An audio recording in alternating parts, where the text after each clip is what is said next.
Welcome back to the Wildlanders Off-Grid, and tonight we're finally back in the cabin after what seems like a very long break with Christmas and New Year, and then we were unwell. But now we're off-grid, building our cabin for our daughter. It's nearly finished, isn't it? So nearly finished. We can see the light at the end of the very big tunnel. Yep. So there's lots of niggly jobs as well as the finishing jobs to get it ready for her to move in. So firstly, I'd like to also say that tonight's episode is sponsored by Ruko, and that's our new drone, which is an F11 PRO 2.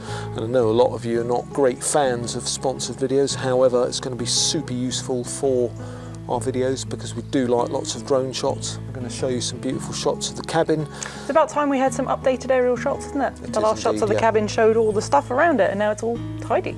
Yeah, so we'll get the drone out and we'll show you what the cabin's looking like from the outside. You'll also notice where we stood on the floor. Paul's been back and he's put in the decking. Beautiful. Which is looking beautiful. A little bit dirty where we've been plastering today. So what exactly have we been up to then today? We are trying to tick off some of the little niggly jobs today. So the front walls here, Rosie had been considering having wooden panels, and she changed her mind and said, could it be plasterboard like the rest? So we've cut some plasterboard panels. Luckily we had a couple of sheets spare, and we've put them on the lower parts underneath the windows, and then around the windows is going to be some kind of wooden framing.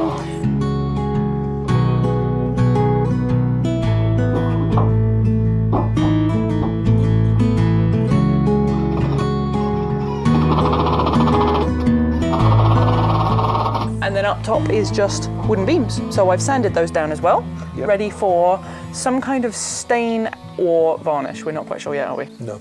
We're waiting for Rosie to decide what colour she wants. I think she's going for sort of a cherry wood, but we'll report back when we know. In other niggly jobs, the door was catching on the floor, so I took that off, sliced a bit off the bottom. That's all very unexciting information, but it was a needed job, so that now opens and closes nice and smooth. I went upstairs to the second floor, which is waiting to be plastered, but before we could start the plastering, what I was calling noggins, but basically it was where the joists joined the floor, there was a gap where you could see outside, and that needed joists putting in to seal the gap.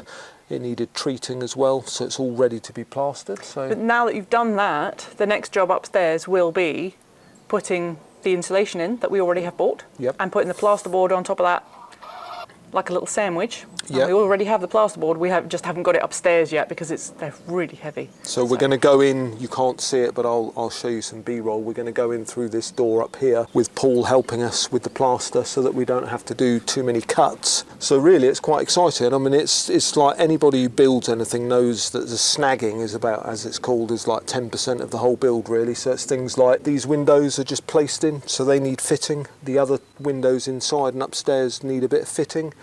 There's a few bits here and there, obviously the decorating and the making of furniture, but it's almost there, isn't it? Yeah, once the plasterboard is in upstairs with the insulation behind it, then it'll be a quick wallpaper job, which will probably be one day to do downstairs, maybe a second day to do upstairs.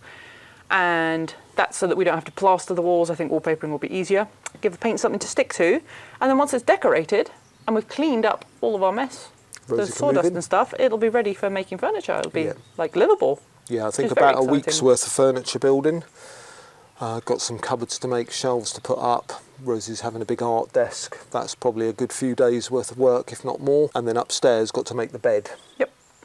Which is probably another few days worth of work. So it's all exciting stuff. It is. So let's have a look at this drone now, and we'll do some shots of the outside of the cabin so that you can see where we're at with the building of the decking particularly, which is looking absolutely stunning.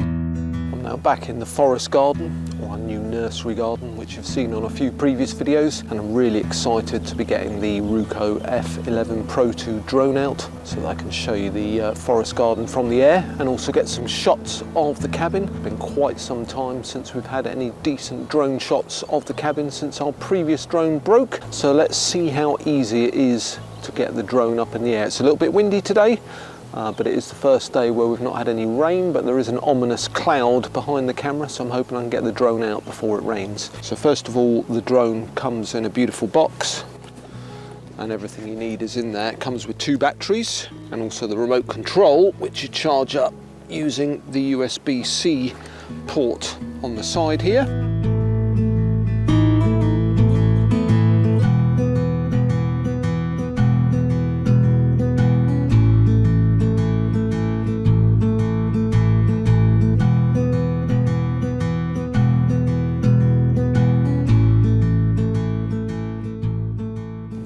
this section at the back pulls out for your phone to fit onto, which is what you're going to use to see what your drone is seeing.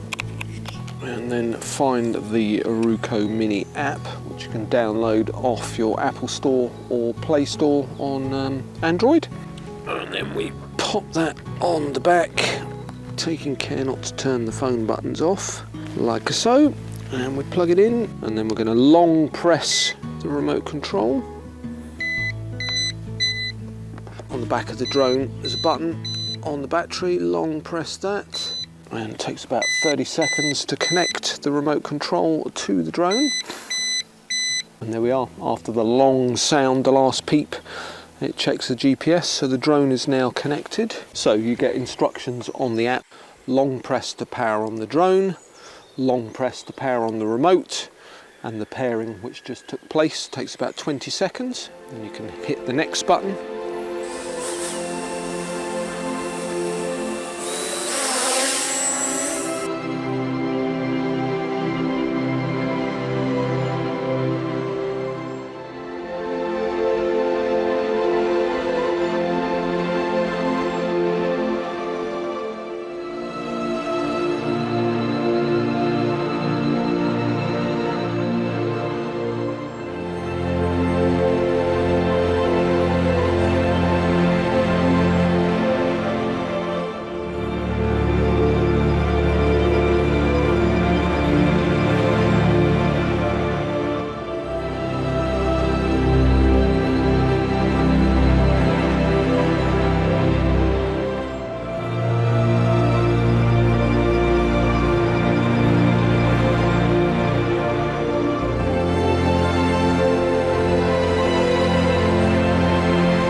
So all that's left to do on the decking from Paul is we've decided behind me where you would come into the cabin from the side, Paul's going to create what we're calling a bridge, but basically this structure here is going to go underneath, and we're extending the decking out so that it's going to match up and join onto the boulder or the rock, and then you can just walk straight on. So I'm really looking forward to see how that goes. We're just waiting for the rain to subside so that Paul can come back and get that finished. So that's another job that we'll be able to tick off.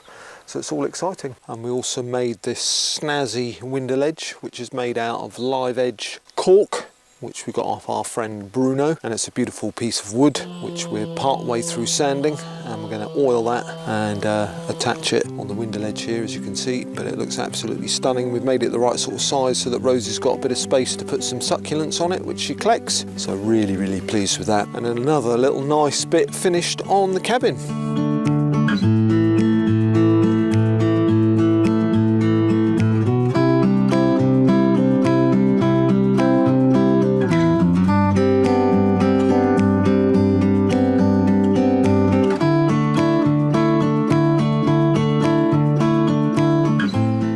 Much for watching. We'll be back again very soon with even more work on the cabin. I think we're just going to keep pushing on now, aren't we? Get the cabin done. And when the cabin is done, then we'll move back on to things like the toilet, bathroom. I'm really looking forward to getting the toilet finished, and especially excited about having the bathroom going. But probably before we get to the bathroom, the weather will improve. And then we'll be gardening. And it'll be time to do gardening and seed sowing and nursery work. So. Yeah. Never a dull moment, and any spare time on the wildlands. So thanks again for watching and all your support. And if you've got any questions, love to hear from you in the comments down below. And also in the description, I've put details of the fabulous Ruko F11 PRO 2 drone, which I'm really chuffed with, as you've already seen from the amazing footage. So thanks very much to them for letting us try that out. And we'll see you next week. Bye.